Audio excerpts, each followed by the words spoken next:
Meron tayo dito mga brong gagawin na isang ano to, TC175. So anong nangyari dito mga bro, tumirik daw ito. Yung mayari, taga-bay pa. So nandito tayo ngayon sa Victoria. Ay Kalawan yata to eh. So ito tingnan mga bro, bagong kabit yung harness niya. Bagong kabit, pakita mo. Yan, bagong kabit yung harness, bago yung starter relay. Actually, bago lahat. Ayan o. Ang problema, kanina tumirik daw at umusok. So i-check natin to mga bro kung ano yung naging dahilan niya, bakit umusok siya, no? Nabili lang din naman ito mga bro kasi ang wiring nito halos pares. Init-init to. Ang wiring nito parang Honda lang siya, yung color coding na ginamit dito. So kapag ganito, na umusok, so wag niyo na muna siyang pilitin mga bro kasi ang kaya naman siya umuusok, either may nagdikit yung positive tsaka yung negative or maliit yung wire na ginamit. Kasi kapag halimbawa yung starter motor, yung starter natin, ito halimbawa itong pulan na to, positive po ito. Pag nilagyan mo to ng maliit na wire, kahit hindi magdikit yung positive or negative diyan, automatic uusok po siya. Overheat or hindi niya kakayanin yung load kasi nga mas kailangan ng starter na malakas na voltahe. So kaya mataba yung ginamit sa kanya. So ito madali lang. Check natin 'to mga bro. Tanggalin natin 'tong upuan. So may mga pink dito. Okay, wala tayo ng tools. Dito tayo. Ito yung dala natin mga bro. Yung KTM natin. Kuha tayo ng tester at saka wire saka test light. Ito tayo. Basic lang. Tingin mo bro. Basic lang sa'yo yan. Hindi, tatsambahan natin. Hindi naman tayo magaling. Tamang ano lang. Tingnan natin. Oh, naubusaw na din, no? Patay. Na-drain yung battery. Sabi ni bro, yung mayari. Bro, sigurado ko may starter to. Ha? May sigurado ko may starter to. Oo, may starter dyan. Kinain, bro. Ha? Kinain ang battery. Naubos talaga. Kaya yung battery? Oo, as in, na-drain talaga siya kaya umusok. May dumikit dito kaya nagkaganito. May dumikit dito as in wala talaga. Ikot yan natin. 0 volts talaga, ha? Lipat natin bro. Bakit? Ang daming Ay, oo. laban. Nawala lahat ng ilaw, pati itong LED ka. Wala. Ayan mga bro, tingnan nyo. Pag tinister natin, dapat kasi may laman to kahit at least 11 kung nalubat man siya. Wala, o 0 na talaga siya. Oh. Ayun o. Paktay tayo dito. Okay, tanggalin natin yung tangke.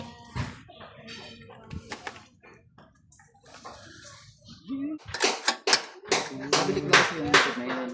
Ito? Nabili ko siya. Magkano bili mo? Bali, 8 lang. Easy na. Tapos, Ganyan na yan, ganyan na yan. binila ko siya ng harness. Mas maganda nga yun eh. Tapos pinakabit ko, yun. Gana lahat yan. Kaninang umaga, i-start ko siya. Yung i-start niya, parang hinahina ng kulete. Ito. Eh di, pibuhang padyakan. Manda. Manda. Kala ko wala lang ng battery. Kala ko wala lang karga. Wala rin yan dito. Pwede ko, musok na ako.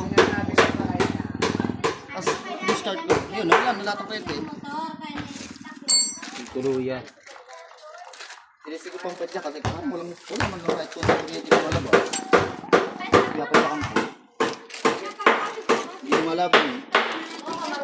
Yun, kinat na kasi kaya makapag. Medyo to sa loob. Baka di makauwi mamaya.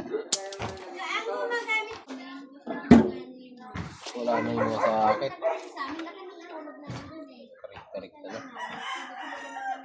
Yan mga bro. So bali nakalas na natin. Ang problema nito, tarik tayo yung mga sakit. Galing ng stator, andito na sa harness. Wala na yung mga sakit niya.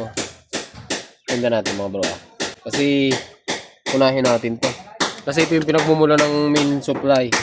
Yung stator natin. Kapag wala to, wala rin lahat to. Tanggalin natin muna. If I had to...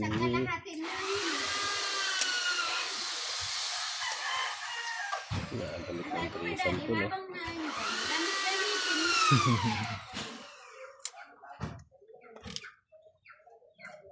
Yan mga bro, bali na balatan na natin siya. Meron lang 4 na wire dito. Yung 2 dilaw, yan po yung galing ng stator papunta ng rectifier.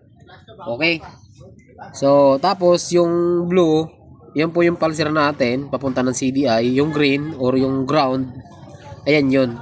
Tapos bali pinagsama nila dito yung dalawang green. Ito dapat yung negative ng pulser. Tama naman yung ginawa nila. Ang problema lang, walang socket. Okay, so pagdating dito mga bro, para hindi na natin tanggalin to, ito yung socket ng rectifier natin. So dito meron ako napansin na mali, pero mamaya ko na ipasasabihin sa inyo kung ano napansin natin na mali dito mga bro. So dito, meron tayo ditong 5 wire pula. Yan yung papunta ng battery, yung yellow at saka yung pink. Yun na yung dalawang dilaw dito, yung yellow at saka yung pink. Tapos yung green, lahat ng green magkakasama po yan, lahat ng body ground. Yung itim, dapat accessory wire ito. Kung rose ito, kasi ganun sa rose at saka Hyundai. Pag itim, automatic, accessory wire yun. So kaya natin yan nahanap yung mga bro para ma-check natin kung buo pa yung stator. So ang kailangan i-check natin dito is itong dalawang dilaw. Sabi ko nga sa inyo, para hindi na tayo magtanggal ng tape. Para hindi na tayo mag-tape, dito na lang natin i-check. Kasi yung dilaw na yan, bro, ito, yung dilaw at saka yung pink, ito na rin yun. Dilaw at saka pink. Okay, so gamit tayo ng test light mga bro. Ganito ang technique dyan mga bro. Yung test light, kabit natin dito sa negative. Okay, kabit natin sa negative dyan. Tapos, yung dilaw, pagkakinik ko yan, dapat hindi po iilaw yan. Okay, maliwanag ha. Pag kinik ko, hindi dapat iilaw. Kick. Ayun. Ayos, hindi umilaw. Yung pink, dapat hindi rin siya iilaw. Ayos. Yan, hindi rin siya umilaw. Okay ha? Okay yun mga bro. Ngayon, may isa pang paraan para i-check. Kung kanina hindi siya umilaw, dapat ngayon umilaw siya. Okay, dito tayo sa pink tsaka yung dilaw. Okay lang, magkabaliktad naman yung pag-check mga bro. Yan. Check natin ha. Dito na to sa dilaw. Ayan. Dapat naman ngayon, umilaw siya. Yun. Yun o. Okay. So, ang ibig sabihin lang yan mga bro, buo pa yung ating regulator rectifier. Stator. Ay, stator pala. Sorry. Okay, ngayon isalpak natin mga bro. So, maganda yun kasi buo pa yung stator natin. Nalilito na ako eh. Ngayon mga bro, di ba yung AC, kasi galing ng stator, AC po yun mga bro. Papasok siya dito sa rectifier natin. Paglabas niya, magiging DC siya. Yun naman yung mag-charge sa ating battery. So, ganun ang logic ng wiring ng mga TC. Ngayon mga bro, meron ako napansin dito. Okay dito marami nagkakamali, kaya nasira yung wiring nito siguro. Yung pula, kasi dalawang pula eh. Yung isang pulang solid na pula, yan yung charger ng battery. Papunta po ng battery yan. Yung pula na may straight na puti, ang proper wiring nito, papunta dapat ito ng headlight. Okay? Yung isang pula, nagkakaroon to ng laman, itong may puti kapag umaandar ang motor. Yung isang pula naman na solid, kahit naka-off ang motor, may laman po siya kasi nga rekta siya sa battery. So ang mali, ito yung mali. Yung pula na may puti, nilagyan ng wire at papunta sa accessory. So ang nangyari mga bro, iinit po siya. Okay? Magsasalubong silang dalawa.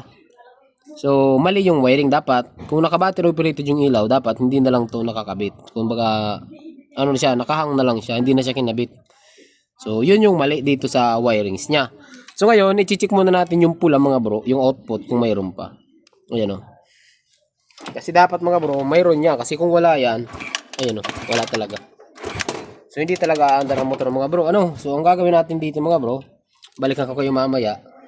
So, pabilihin natin yung may-ari ng regulator rectifier. Okay? Kasi walang output eh. Walang output yung rectifier. So, walang mag-charge sa battery. Wala ring magsusupply sa CDI. Kaya, hindi siya umandar. Pero yung nasunog, kanina, check natin kung bakit nasunog to. So, sa ngayon mga bro, hanggang dito lang muna yung video natin. Abangan nyo na lang yung part natin ito. Bibili muna tayo ng regulator rectifier. Yan mga bro, so update po tayo Bale, ayan, so bago na yung rectifier natin. So TTGR brand po yan. Ayan TTGR brand po siya. So, ulitin natin yung proseso kanina mga bro. Ayan Pagka nilagay natin to sa negative yung test light, tapos check natin yung kulay pula. Disregard nyo na yung kulay kasi magkakaiba yung kulay. Ang mahalaga dyan, pag tugma-tugmain nyo lang. Okay? Ayan kita nyo? Ay, bukas tayo natin. Yan Yan. Kita ba? Kita ba sa camera? Sure? Yes. Ayun. Kita nyo, umilaw mga bro. Pagka umilaw yan, automatic may kuryente na po yan. So, pwede na natin yan mapandar kapag ganitong umilaw na. So, try natin. Nanapaklan ito mga bro. Ayun. Ganyan.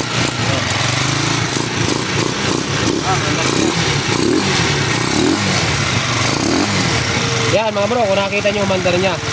Ano yung naging salarin? Ang problema, mali yung wiring. Kasi sabi nung may-ari nito mga bro, sabi ni bro, kahit daw patay na yung motor, umaandar pa rin yung makina. Kahit patayin yung sisian. Dahil nga dito yun mga bro. Okay? Yun na naging dahilan, kahit patay na yung susian, umaandar pa. Kasi ito, nagre-release siya ng power, kahit patayin nyo yung accessory wire. Dahil nga may power to, ito yung magsusupply dito sa CDI. Okay? Ito yung magsusupply sa CDI. Kaya kahit patayin nyo yung susian, dahil nga may laman to, aandar yung motor. Kaya dapat hindi na to nakakabit. Ngayon, nasira na to na tuluyan. So, gagawin natin ngayon mga bro, ayusin na lang natin tong wiring. I-check natin kung ano yung nasunog dito. So, sa ngayon mga bro, hanggang dito lang yung video natin. So, basic lang naman ito mga bro. Ano, siya nga pala, rescue tayo. Nandito tayo ngayon sa may Palawan ba to o Victoria?